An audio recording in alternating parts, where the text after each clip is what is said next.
Doctor, muchísimas gracias por continuar con esta clase del diplomado. Vamos a continuación a seguir proyectando las diapositivas. Para esto voy a darle ser anfitrión. Ya, muy bien. Muy bien, doctor. Entonces vamos a continuar con la clase. Doctor, muchísimas gracias. Adelante. Perfecto. Muchas gracias, doctora. Perfecto. Un poco de lo que ponemos en contexto ahora es que, en definitiva, todo lo que nosotros hagamos como profesionales del derecho hoy va a estar involucrado 100% a la evolución de esta nueva Internet.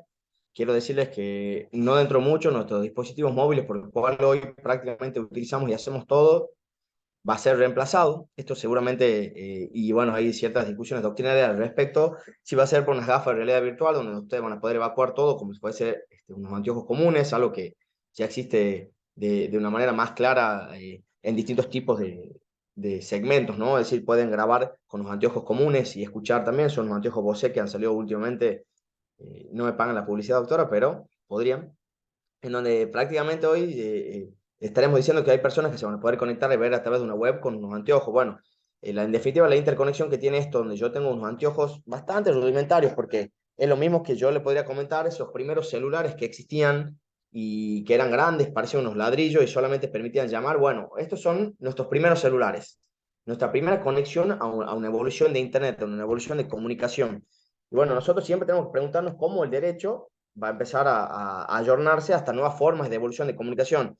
No, lo pensemos lo siguiente, hoy todos nuestros conflictos, o prácticamente la mayoría de ellos, se llevan a cabo a través de conductas digitales o conductas que pueden representarse digitalmente.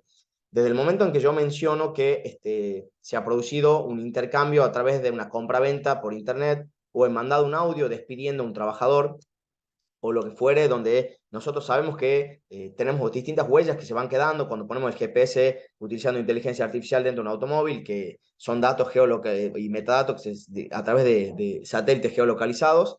Sabemos que vamos dejando de alguna manera rastros digitales, donde hoy prácticamente es impensado no involucrarlos a un expediente. ¿Y por qué menciono esto? Si nosotros continuaremos con el expediente físico en formato papel, ¿cómo abrocharíamos o coseríamos una hoja, un audio, un video, un WhatsApp, un documento electrónico? Sabemos que nuestras conductas prácticamente se llevan a cabo en entornos digitales. Bueno, esta herramienta, el metaverso, primero que nada, permite una gestión bastante importante de eso.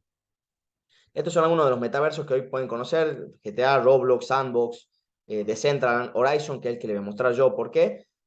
Porque hoy yo le planteo a través de Meta, que es esta nueva comunidad de Facebook, que ha cambiado, una nueva plataforma, un nuevo estilo de trabajo, que es Horizon Workrooms. Es una oficina digital que le va a permitir utilizar bastantes herramientas para la gestión de documentos electrónicos, para que personas que se encuentran utilizando realidad inmersiva puedan interactuar de una manera súper ágil, utilizando pantallas gigantes que no tienen en ese momento, o doble pantalla, pudiendo, por ejemplo, reproducir videos. Le voy a mostrar un poco cómo funciona en un ejemplo práctico que hicimos, donde fue incluso antes de lo de Colombia, la primera simulación de una audiencia de resolución de conflictos en el metaverso. ¿Cómo funciona esto? Por ejemplo, es mi avatar. Esta es la primera simulación de mi juzgado del trabajo, el que le contaba, dentro del metaverso, donde nosotros empezamos a comprobar cómo podríamos gestionar documentos electrónicos allí. Pensemos, por ejemplo, personas que están iniciando un desalojo y, bueno, tenemos un contrato de locación o de arrendamiento, y de alguna manera queremos mostrar que esto sucede de una manera y no de otra, o queremos mostrar a las personas un video sin necesidad de otro dispositivo electrónico, como ustedes lo ven en las películas que se envían archivos con las manos. Bueno, es lo más preciso, lo más parecido a eso, y hoy existe y es muy ágil, porque permite de alguna manera acercar a las personas al conflicto, ¿no? Que es lo que busca un poco esta situación. Estas gafas que yo les mencionaba hace poquito y que las suelo mostrar para que vean cómo son en la realidad, son gafas que cuentan con un cierto tipo de tecnología que a la oficina de trabajo le permite un trabajo colaborativo distinto, pero tienen un tipo de tecnología muy similar a lo que es hoy el máximo procesador Snapdragon de un teléfono móvil. Para que ustedes se den cuenta que esto va a ir avanzando y que se va renderizando de alguna forma, hoy lo que parece, o usted ve en un 3D un videojuego, va a ir evolucionando a lo más parecido que nosotros vemos ahora, como una simulación de nuestro cuerpo, de nuestro avatar, de nuestro físico, de lo que queramos ser. Es interesante conocer un poco de las herramientas, de cómo se están utilizando en distintos tipos también de ramas de otras disciplinas. El año pasado se realizó la separación de gemelos siameses en Brasil. Fue una operación bastante compleja donde participaron muchísimos profesionales, pero lo que hicieron fue el mapeo de los órganos de las personas que estaban, en este caso, unidas por su corteza cerebral. Lo operaron 200 veces con el uso de realidad virtual y a través de eso pudieron hacer algo que hasta ese momento la medicina era imposible. Con esto, ¿qué quiero decirle? Los cirujanos se entrenaron digitalmente utilizando herramientas del metaverso. Hoy nosotros mapeando cada una de las situaciones que podemos exigir en el derecho, un jurado, por ejemplo, la forma en que nosotros hablamos, les cuento que yo tengo una aplicación en donde puedas dictar, hacer un discurso y las personas, la inteligencia artificial va a ir leyendo desde mi presión arterial, el tono de mi voz, la forma en que yo me comunico. Todo eso de alguna manera hoy es simulable. Algo que a veces en el derecho era bastante complejo y nosotros, bueno, al momento de resolver un conflicto tengo que estar ahí. Hoy la puesta en escena, así como en la medicina sucede, puede ser puesta en la abogacía también. Algo bastante interesante, sobre todo si nosotros proyectamos distintos resultados que proponemos a personas que quieren arribar a un acuerdo. Estas herramientas se van a ir vinculando mucho con otras situaciones específicas que suceden hoy alrededor nuestro. La automatización de procesos. De nosotros utilizar entornos digitales que utilizan inteligencia artificial nos produce la posibilidad de procesar información de una manera mucho más rápida.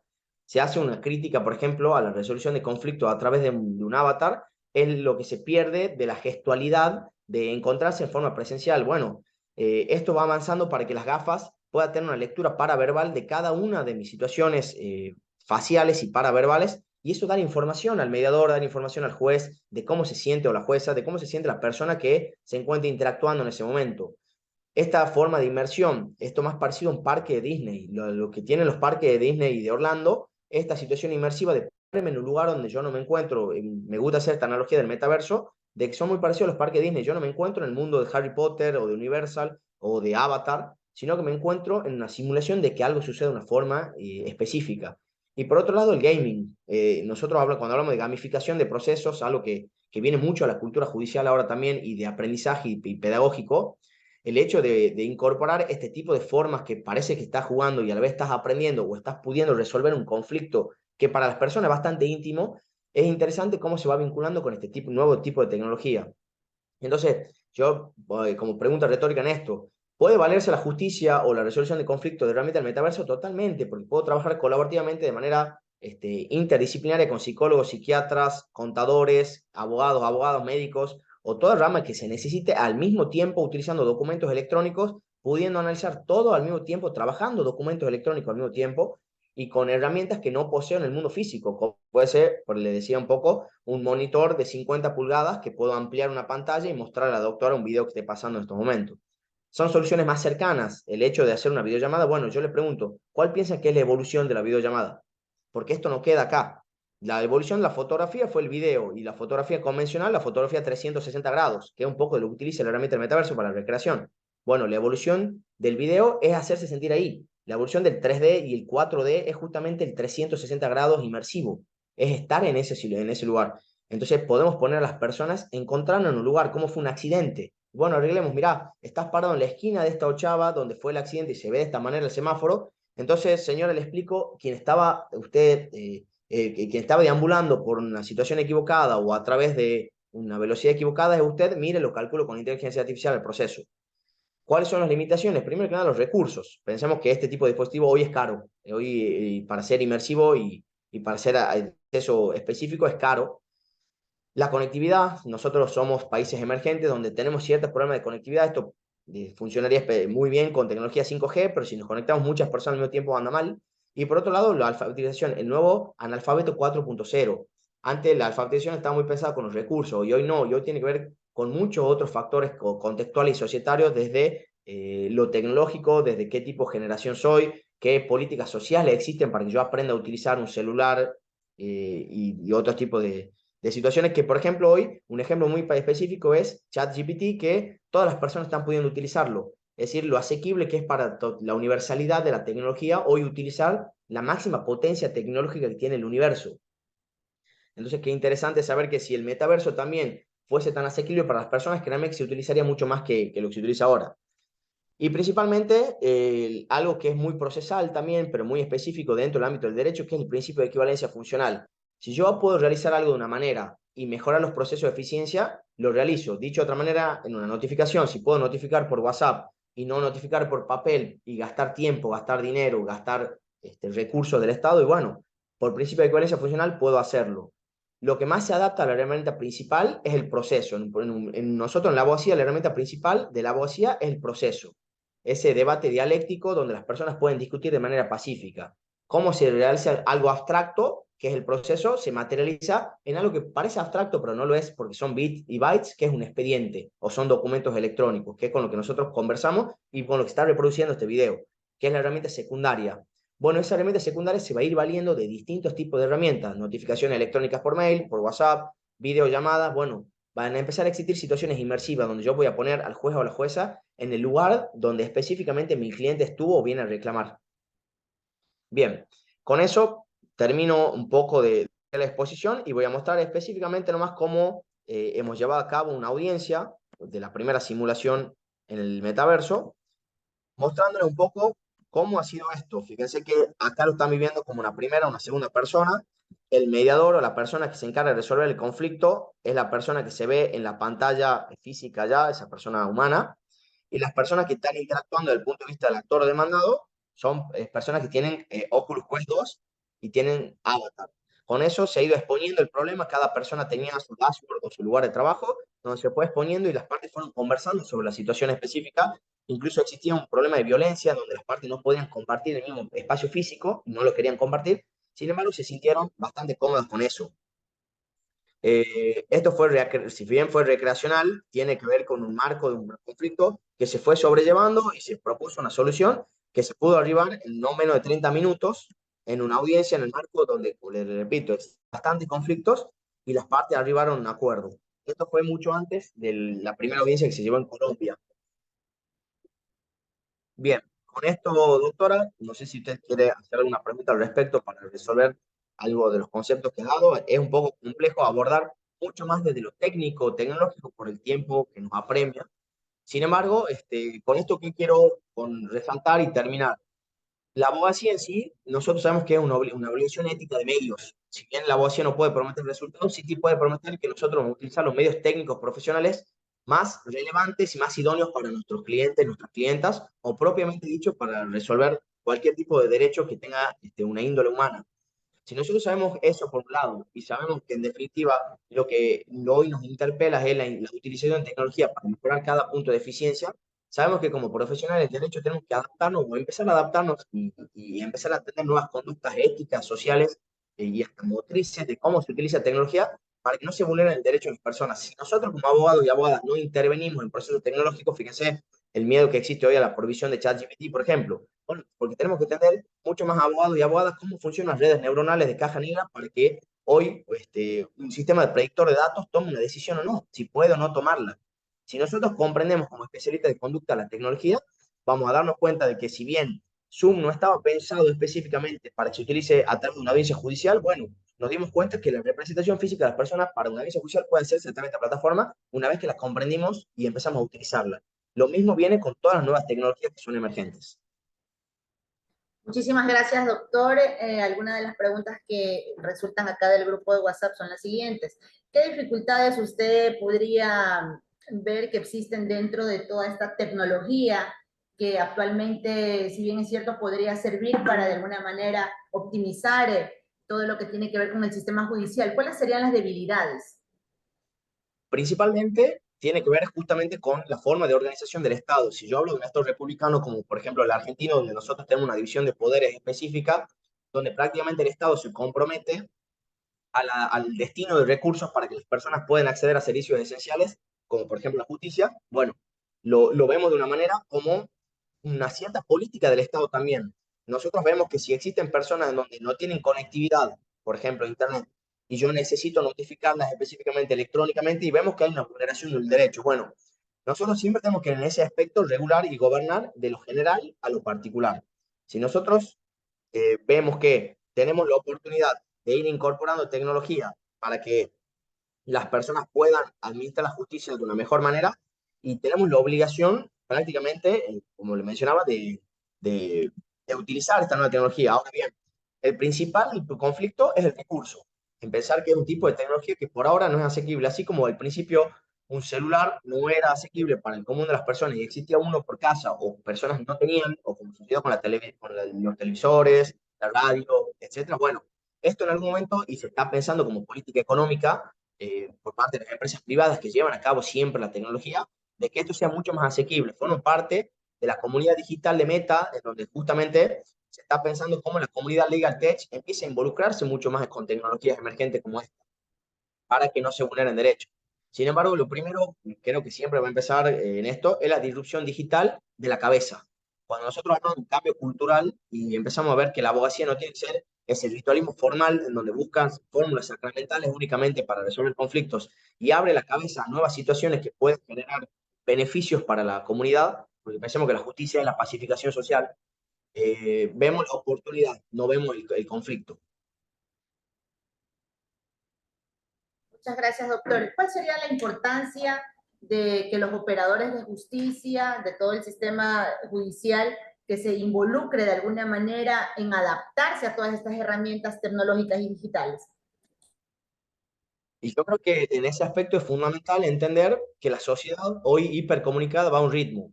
Desde el momento que nosotros vemos que todavía un menor no sabe prácticamente el abecedario, pero sabe cómo detectar un algoritmo, un video donde quiere ir, tenemos que empezar a entender de que tenemos un nuevo nativo digital que va a traer nuevas posibilidades al derecho, estas nuevas formas de generar música, esta nueva forma de celebrar contratos, esta nueva forma de pagar remuneraciones. Bueno, si nosotros no nos adaptamos en general a la comprensión de nuevas tecnologías, probablemente últimos pacificadores del derecho. Si las personas mismas van a utilizar tecnología, ¿por qué? Porque a ellos les permite mejorar la eficiencia. Yo quiero usar el martillo porque no puedo utilizar la mano. Ahora, si vos no me decís cuáles son los riesgos que yo utilice este martillo de esta manera y yo no sé utilizarlo, probablemente nadie va a poder poner el orden que se le necesite de manera social.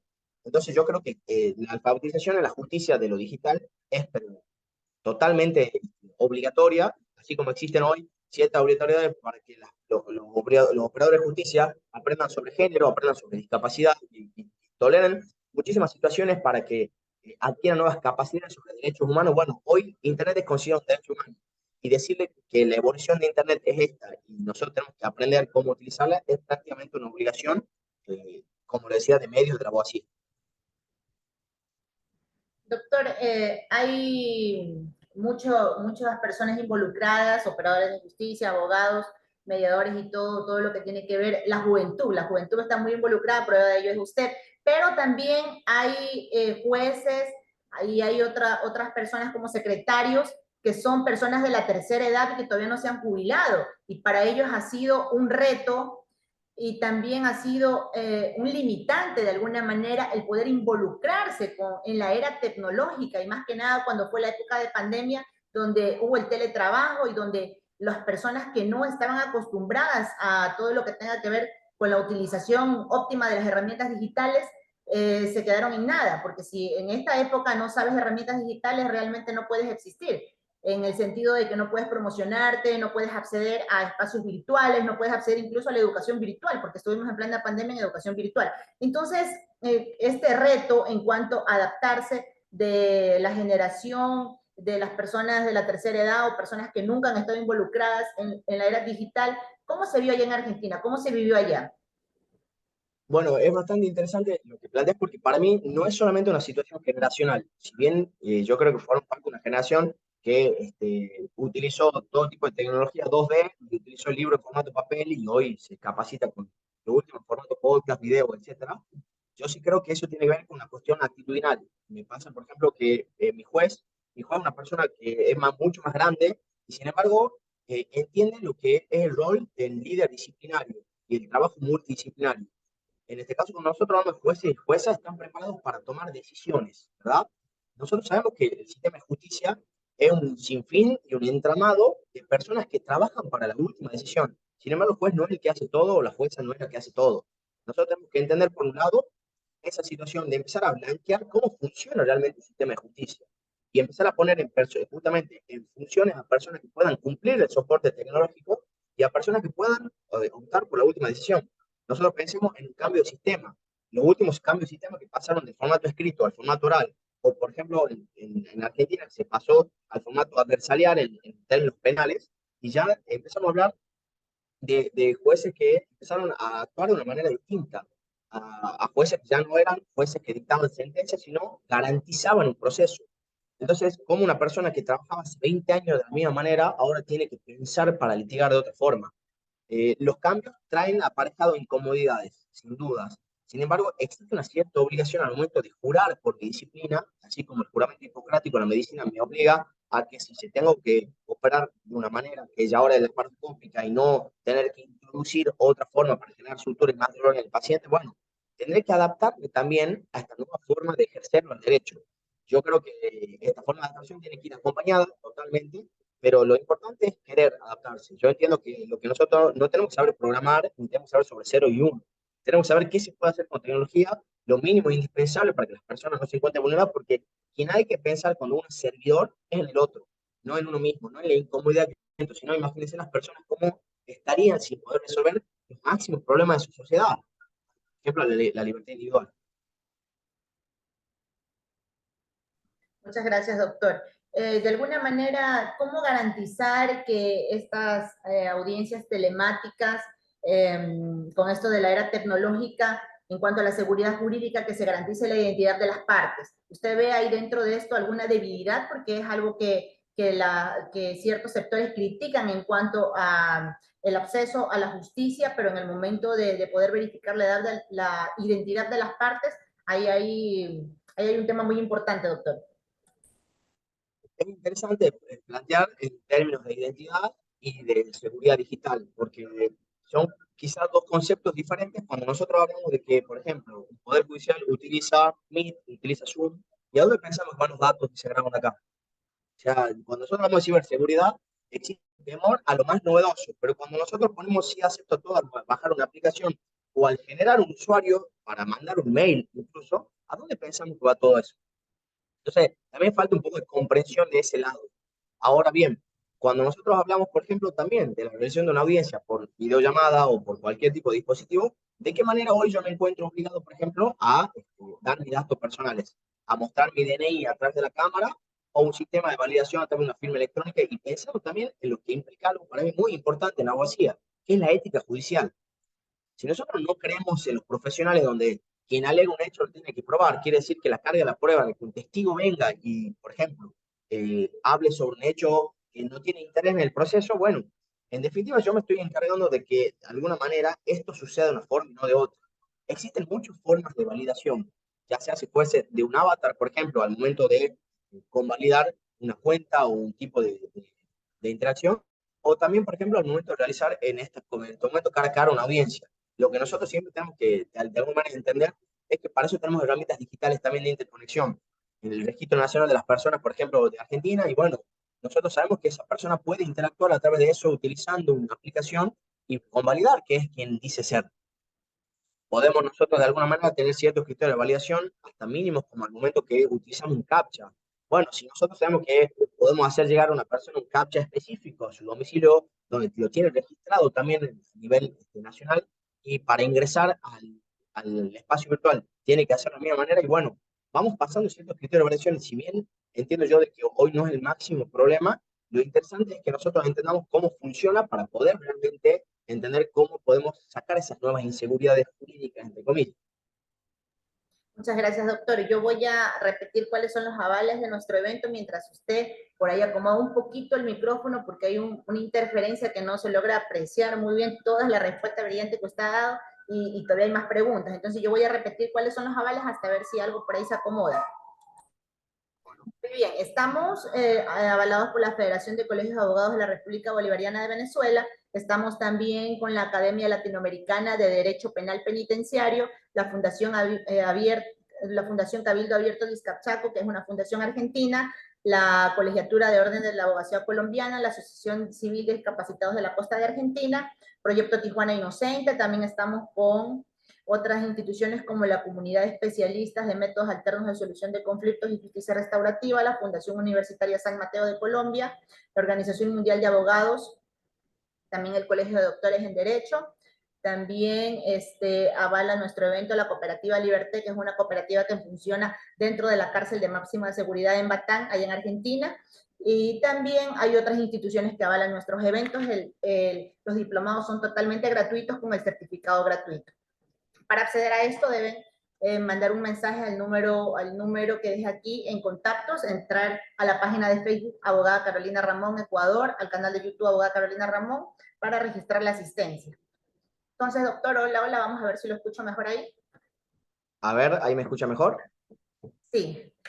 Vamos a continuar. ¿Algún comentario, doctor, en cuanto a los riesgos informáticos? Recordemos que hay muchos eventos masivos donde 500 participantes y se ha mostrado dentro de los chats insultos, se ha visualizado pornografía y ha sido eso un caos. Entonces, imagínense si plataformas con una seguridad importante, entre comillas, han sido de alguna manera vulnerables, han sido vulneradas en cuanto a hackers o en cuanto a personas que logran de alguna manera infiltrarse y causar alguna conmoción, entre comillas, dentro de estos eventos donde donde se supone que hay algún tipo de seguridad. Por ejemplo, la vez anterior yo estuve en una capacitación de la UNAM y era en Microsoft Teams. No me gusta esa aplicación. Yo ingresé y resulta que yo tenía el control de todo.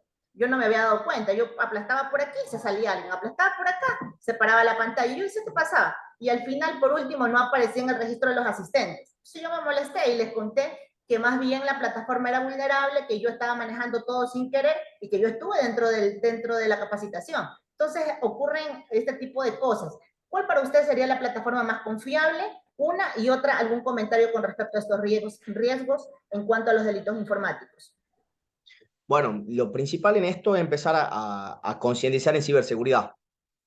Cuando nosotros podemos hacer un análisis empírico incluso de las personas que están inscritas a este diplomado, a ver cuántas personas tienen el doble paso de seguridad en sus redes sociales, en WhatsApp y en herramientas que utilizan absolutamente todos los días. Es como decir que no pongan llave en sus casas cuando saben que existe el riesgo de de tener un hurto o un robo. Hoy nosotros creemos que la ciberseguridad pasa a segundo plano cuando en realidad es mucho más íntimo que usted ingrese a mi computador, que ingrese a mi casa incluso, o a mi celular. Lo que nosotros hoy entendemos, primero que nada, es que el eslabón más débil, si uno se capacita en ciberseguridad, es la persona. Uno puede tener un sistema de ciberseguridad muy importante, pero si tiene una persona que no entiende qué es, por ejemplo, un mail spam, e ingrese y hace clic en cualquier link que aparezca como de manera tentadora, y bueno, vamos dando ingresos. Si uno no entiende que poner dispositivos electrónicos que sean externos y no se encuentren verificados específicamente a donde pueda generar un daño, y bueno, no, el principal eslabón débil que nosotros tenemos es la falta de capacitación que existe en ciberseguridad. Eso principalmente. Lo otro que muy bien para mí menciona, doctora, es la utilización de una herramienta electrónica como Microsoft Teams que mencionaba sin saber utilizarla. Lo principal es eso, porque de alguna manera quien da acceso a las demás personas es otra persona, no es la plataforma en sí. Para yo saber qué tipo de seguridad tiene, por ejemplo, utilizar de manera paga o de manera free o algún tipo de aplicación, bueno, tengo que conocer eso, leer mínimamente los términos y condiciones. Somos abogados y abogadas. Empezamos a entender qué damos y qué recibimos. Eso para mí es muy, muy importante, principalmente. Y respecto a qué riesgo existe en delito informático, y es la frase criolla que existe en Argentina, que es hecha la ley, hecha la trampa. Hoy nosotros ni siquiera tenemos ley y ya existe trampa. Si nosotros hoy mencionamos nuestro código, por ejemplo, penal, no se encuentra penado la difusión no consentida de imágenes. Y nosotros sabemos que hoy es muy común enviar imágenes de carácter íntimo, donde esto viola de manera súper íntima la privacidad de las personas, el honor, etcétera, y no existe específicamente codificado en nuestra forma tipificada de delito, algo que es muy común. Entonces, pensemos que ya está la conducta y todavía no está la ley. Si fuimos estafa por criptomonedas, y bueno, ¿cómo hacemos si no está centralizada este tipo de economía? ¿Cómo nosotros hacemos para probar un cierto delito de engaño y de ardid en algo que nosotros ni siquiera entendemos cómo funciona ese negocio? Vamos a la inteligencia artificial. No tenemos regulada la inteligencia artificial, estamos utilizando la máxima en potencia que es ChatGPT, que a mí me permite saber cómo piratear lo que sea, hackear lo que sea, me genera problemas de derecho de autor, derecho de propiedad. Bueno, nosotros estamos dando acceso por hecho justamente por el propio hecho de que no estamos concientizados. Para nosotros legalizar, nosotros pensemos en poner un poder republicano, un poder ejecutivo, legislativo y judicial. Ese poder legislativo que piensa lo que sucedió y a futuro cómo nosotros tenemos que regular conductas, bueno, no lo está haciendo bien. Un poder ejecutivo que tiene que poner en funcionamiento esas leyes para que los ciudadanos y las ciudadanas puedan valer esos derechos, Y cuando todo eso se rompió, aparece un poder restaurativo, que debería ser el poder judicial, donde todavía tampoco comprende la conducta. Entonces, ¿qué es lo principal que nosotros necesitamos? Nuevas políticas públicas digitales, pero principalmente eso, empezar a alfabetizar, que así como sabemos que si nosotros no cruzamos por la esquina de la calle o cruzamos cuando un semáforo está en cierto color y sabemos el riesgo que corre nuestra vida, si hacemos eso y sabemos que está mal desde muy niños y niñas, desde muy niños y niñas tenemos que saber qué está bien y qué está mal al momento de navegar, qué está bien y qué está mal al momento de utilizar plataformas digitales o virtuales, a utilizar sistemas de mensajería, al utilizar redes sociales. Nuevas interacciones, nuevos problemas, nuevos derechos. Muchas gracias, doctor. La última pregunta por cuestión de tiempo. ¿Cuál sería, usted considera que es importante ahora con esta era tecnológica donde algunos países están más avanzados que otros y otros realmente todavía no conocen ni siquiera la llegada de esta tecnología? Sería importante que mediante convenios nuestros países suscriban de alguna manera algunos protocolos internacionales, por ejemplo, en mediación, si se llegan a hacer estas audiencias, sesiones virtuales, y de alguna manera está involucrada la víctima y se llegara a filtrar, imagínense, información confidencial, como por ejemplo poner lo que tiene que ver en cuanto a, como ejemplo, la mediación. Entonces, la necesidad de implementar protocolos internacionales, ya que, como vemos, usted está en Argentina, yo estoy en Ecuador y podríamos llevar a cabo una sesión virtual. Entonces, la manera de garantizar de alguna manera sería esta, doctor. Lo más interesante que me parece cuando planteas esta situación de cooperación internacional es entender que lo último que tenemos en cooperación internacional en materia de ciberdelitos, y nosotros hablamos del convenio de Budapest, algo que en crecimiento de lo que ha sucedido en materia tecnológica y delictiva, hoy ha quedado muy, muy atrás. Es decir, cómo nosotros cooperamos, si bien es materia de la ONU, de derechos humanos, si bien también se pronuncia UNESCO sobre todo lo que está sucediendo y sobre esta falta de o necesidad de cooperación, es importante que entendamos lo siguiente. Quien lleva los términos tecnológicos hoy es la parte privada. O sea, que nosotros tenemos que cuidar sobre los datos y bueno, ¿quién hoy se apropió a través de la web 2.0 de todos nuestros datos? ¿Esto que nosotros utilizamos es del Estado? No, es la licencia que nosotros pagamos de una parte privada. Entonces, cuando nosotros hablamos de que, por ejemplo, Meta, que es la máxima empresa que está manejando este término metaverso, es quien en definitiva terminará diciendo, igual que si tengo que mencionar a Elon Musk, si nosotros vamos a vivir en Marte o no, si vamos a estar en un metaverso o no, y bueno, empecemos por ese lado. Empecemos por entender justamente, che, mira, en Latinoamérica somos países emergentes, nosotros no podemos tener esta capacidad tecnológica, pero queremos estar adentro de esta solución. Y es ese trabajo colaborativo y multidisciplinario que nosotros tenemos que hacer con la parte pública y privada de manera nacional e internacional, lo que a nosotros nos puede llegar a permitir encontrar soluciones. ¿Por qué? Porque de alguna manera esto ya no depende de la codificación de solamente una ley, sino ya nosotros necesitamos sí o sí de una parte privada que es quien lleva nuestros hilos. O sea, nosotros hablamos de la cantidad de usuarios que tiene Facebook, que tiene TikTok, que tiene Instagram. Bueno, cuando nosotros empezamos a entender que las personas utilizan algo que está por fuera del Estado, que es lo que empezó a utilizar con MetaMask y las criptomonedas, bueno, ¿cómo nosotros nos involucramos en eso? Yo coincido plenamente de que primero tenemos que acercarnos nosotros, es decir, bueno, entendamos primero reglas comunes de cómo proteger a las personas de manera general al utilizar este tipo de tecnología y comprometamos al tipo de tecnología de que a mí me permita controlarla, porque si no, no debería ingresar a mi estado, que es lo que está sucediendo, por ejemplo, con ChatGPT y ciertos países de Europa, donde no se permite su uso. ¿Por qué? Porque estaría violando ciertas situaciones específicas donde ellos dicen, hoy es más importante los datos que el oro. La próxima guerra que nosotros vamos a tener es por esto. Entonces, mientras yo no sepa qué hacemos con esto, no ingresás a mi país. Bueno, lo mismo pasa con tecnología hoy. Hoy la máxima tecnología ya no puede, ya no es de industria nacional. Por más que yo quiera hacerlo de tal manera, no voy a poder alcanzar el ritmo tecnológico que tienen las grandes industrias. Entonces, hoy hay un nuevo concepto que es el capitalista, de empezar a entender cómo nosotros involucramos al Estado y la parte privada para la nueva formación de nuevas reglas a través de abogados y abogadas y de manera de cooperación internacional. Doctor, muchísimas gracias por su tiempo. Hemos estado con el doctor Marco Rossi desde Argentina, acá Carolina Ramón desde Ecuador, dentro de los diplomados gratuitos, donde hemos mencionado los avales que tenemos y también los 7 diplomados de acceso totalmente gratuito. Doctor, muchísimas gracias por su ponencia. Nos hemos quedado con algunas preguntas, pero habrá alguna otra oportunidad para poder dialogar. Muchísimas gracias, doctor. Por favor, muchas gracias a usted, doctora, y la felicito realmente por todo lo que hace por la comunidad jurídica. A disposición. Gracias, doctora. Hasta pronto. Hasta pronto.